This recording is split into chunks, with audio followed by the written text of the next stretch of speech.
Should Republicans be a little bit more worried about losing majorities in the House and the Senate? Joining me now, New York Congresswoman Claudia Tenney. So, Claudia, is this kind of fear what Republican voters need to go to the polls? Is there too much apathy within Republican circles and with voters? I don't know if I'd call it apathy, but I think it's great that they're doing a broad poll, a nationwide poll, not talking about each district, and every district is unique. In my district, we have a great economy. The Tax Cuts and Jobs Act is doing marvelously well. We have 95% of the people in my district are getting a tax cut, so it's very positive. 98% of the people in my district work in a small business or own a small business, so the enthusiasm is at its highest level according to the National Federation of Independent Business. And I'm in the district every day seeing that. I see the enthusiasm, the excitement. And another big thing is we had a presidential visit in my home city of Utica, New York.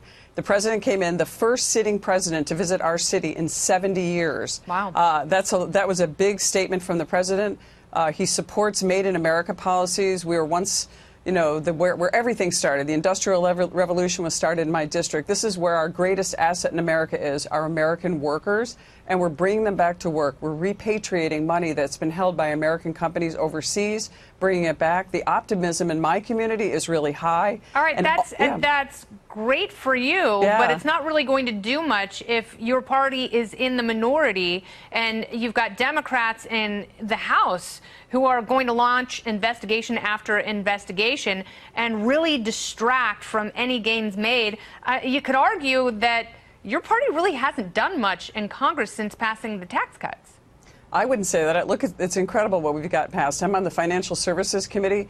We did a rollback of the onerous Dodd-Frank bill, which actually helped community banks and credit unions. I had two bills as a freshman member of Congress that were signed into law already on that bill by President Trump. That has unleashed a new wave of optimism and a new opportunities for lending for our small community businesses that can now go to banks. Our farmers are getting 78% of their loans. No, I agree with that, and I've been arguing for that for a couple of years now.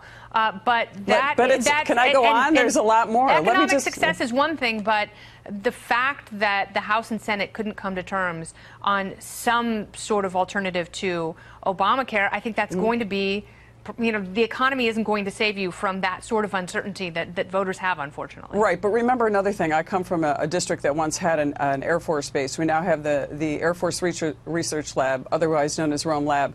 It is one of the premier cybersecurity installations on a federal side in the nation, in the world, actually. And that's in my area. The president has been, we've gotten huge increases in and grants and a lot of... Well, hopefully, you know, for the sake of your party, there are other people who can tout the same kind of success, but there are a lot of trouble spots, and we're going to keep an eye on all of it and keep people informed. Congresswoman, thank you very much. Thank you so much.